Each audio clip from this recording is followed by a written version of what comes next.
Assalomu alaykum. İhbar pişiriq salonidagi barliq hamshirlar, hammanglarninki mush vaqti xayrli bo'lsin. Tövəndə ötüldiğən dərsimiz şeker bulka.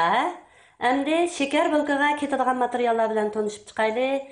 Biz şeker bulka işləşdən burun ən avval bunun echitqisini tayyor qilib olamiz.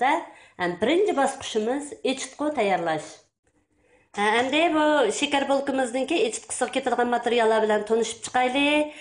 Bununla 8 gram şeker, 8 gram echitqi, 60 gram un, 75 gram ilman suvi, ilman qo'l ko'ymigidek holatdagi suv ketadi. Endi buning echitqisini tuvandagidek tayyorlaymiz. Biz avval mana bu quruq qachimizga bu ilman suyimizni quyamiz. Bu suvni quyib olib, bu shakar bilan echitqini buni quyamiz. Buni quyib olib, mana bu 60 gram unni solamiz. Unni silib, buni qo'limiz bilan undan aralashtirib, og'izni yepib qo'yib qo'yamiz. Mana canımlar echitqisini tayyor qilib oldik. Endi buni ching so'lyoq bilan o'rab qo'yib qo'yamiz. Undan keyin biz qolgan mashg'ulotlarni qilgacha bu echitqimiz ko'pib tayyor bo'ladi. Endi ikkinchi bosqichimizda buningki xemiri yug'irish uchun ketadigan materiallar bilan tanishib chiqamiz, canımlar. Bunun xemiri uchun 1 kilo 250 gram un, 375 gram süt, 6 tane tuxum, 350 gram sap şeker, 100 gram seriq may, 100 gram quyruq may. Mana bular buningki xemir yug'irish uchun ketadigan materiallar. Endi buningki xemir yug'irish bosqichiga kelsak, biz eng avval bu 6 tane tuxumni bu javurga to'kib olamiz. Javurga to'kib, undan keyin bu 350 gram shakar bilan ikkisini qo'l chalg'ishda bir qur chelib bir-biriga o'zlashtiramiz. Shakarni eritamiz, qo'lda chelib o'zlashtiramiz. Mana canımlar, bununla sütünü aralashtirib oldik. Endi biz bununla mana unimizni silib, xemir yug'raymiz. Javurga shunga to'kib qo'l bilan yug'alsaqmi bo'ldi. Yoki bo'lmasa, bu xildagi xemir yug'irish uskunasi bilan yug'alsaqmi bo'ladi. U o'zingizning ixtiyori. Endi mushu tayyor qilib olgan mushu aralashmamizga bu unni to'kib xemir yug'raymiz. Mana canımlar, xemir yug'irish mashinasiga unni to'kib oldim. Endi süt, tuxum, shakarniki aralashmasini to'kaman. Undan keyin boshda tayyor qilgan echitqimizni uni to'kib, endi xemir yug'rayman. Mana canımlar, tayyor qilib olgan echitqimiz mana bu xil holatda ko'pdi. Men endi xemir yug'irish mashinasiga unni, süt, tuxum, shakarning aralashmasini to'kib oldim. Endi bu echitqini to'kaman. Mana canımlar, bu xemirimiz yoğurilib, mana bu xil holatda xemir olib keldi. Xemir olib kelgandan keyin biz endi buningga 100 gram seriq may bilan 100 gram quyruq mayni selib, yana chaylaymiz. Mana seriq may bilan quyruq mayni soldik. Endi buni undan aylantirib, toza chiyiga qandirib, xemir yug'raymiz. Bu jarayonda agar endi xemirimiz bo'sh bo'lib ketib qolsa, 50 gramdan 100 gramgacha un jalashqa bo'ladi. Un qetib, sal chingaytsak bo'ladi xemirimizni. Endi xemirimizni yug'irishni boshlaylik. Mana canımlar, bununla quyruq may bilan seriq mayni silib, yegizib chaylagan vaqtimizda bu sal bo'shroq xemir bo'lib qoldi. Endi biz bununla 100 gramdan 60 gramgacha oraliqda yana un jalib etsak bo'ladi. Mana canımlar, bu xemirimizni yug'irib tayyor qilib oldik. Endi bu xemirni bo'ldiramiz. Endi bu yozning kuni bo'lsa, ataganda yug'asanglar, 1-2-3 soatda birdamdila bo'ladi xemir. Ammo qishning kuni bo'lsa, amalda kashda yug'irib qo'yib, ataganda ishlasanglar, texmi yaxshi bo'ladi. Endi biz bu xemirimizningki bo'lishini saqlaymiz. Buni undan bo'ldirib, undan keyin rastlab ishlaymiz, canımlar. Endi bu bulkimizga ketadigan, shu qiymasiga ketadigan materiallar bilan tanishib chiqaylik. Buningga 150 gram seriq may, 250 gram un, 50 gram şeker ketidi.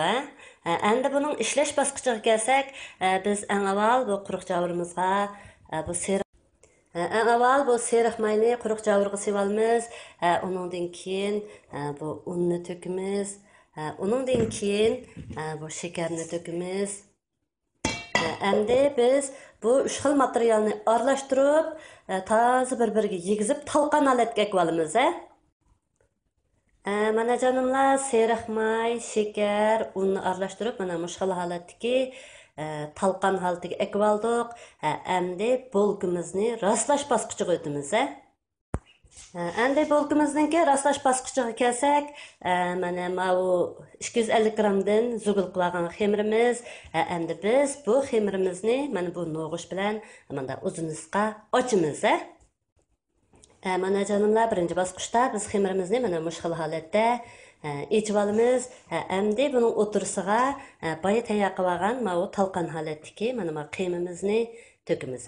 Mana bu holatda bundoq tekshirib, mana shu o'tirga ma'lum bek jiq qilatmay, ma'lum nisbatda mana to'kdik.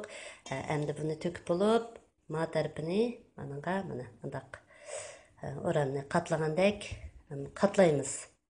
Mana ko'rdinglar. Endi bu xemirimizni mandaq yayimiz, mandaq to'g'risiga yana yayimiz.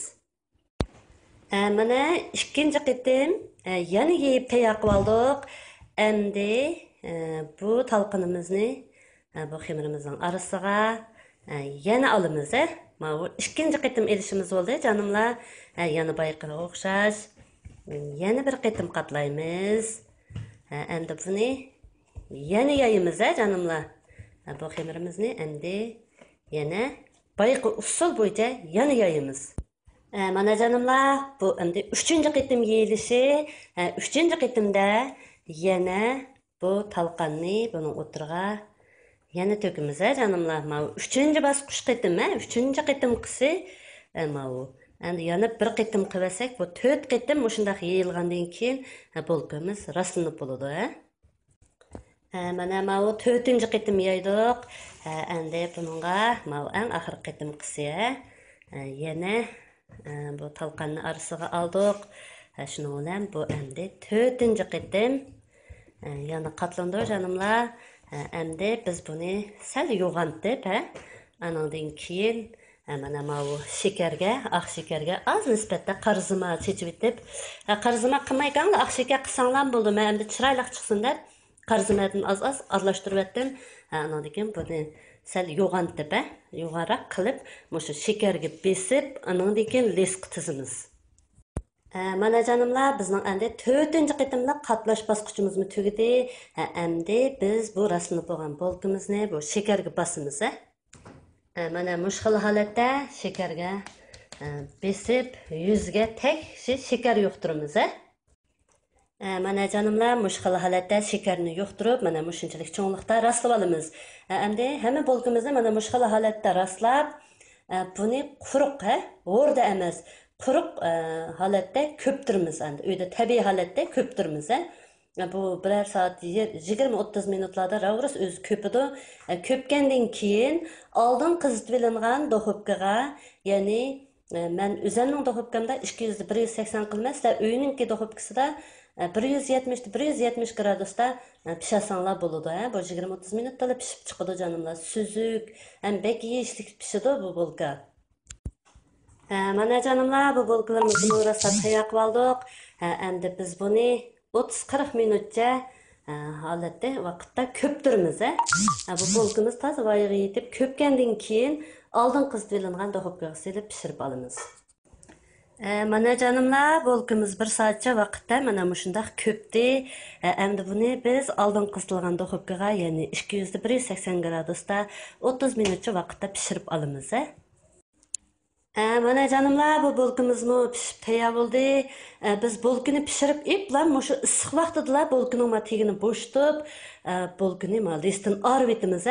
Arib etmasak esinglarda bo'lsin, listda turib qolsa bulkining tegi talab ketadi. Talab nem holatga o'tib oladi, ammo xamsi qiynab oladi. Cho'qim bulkini har qanday bulki bo'lsa, pishqan zamat tegini bo'shtib, listdan ayırıp evetsanglar bo'ldi. Yoki bo'lmasa listga mundaq tiklab qo'ysanglar, tegi shamaldab, tegi nam holatda bo'lmaydi. Shuning bilan bu darsimiz tugadi, jonimlar.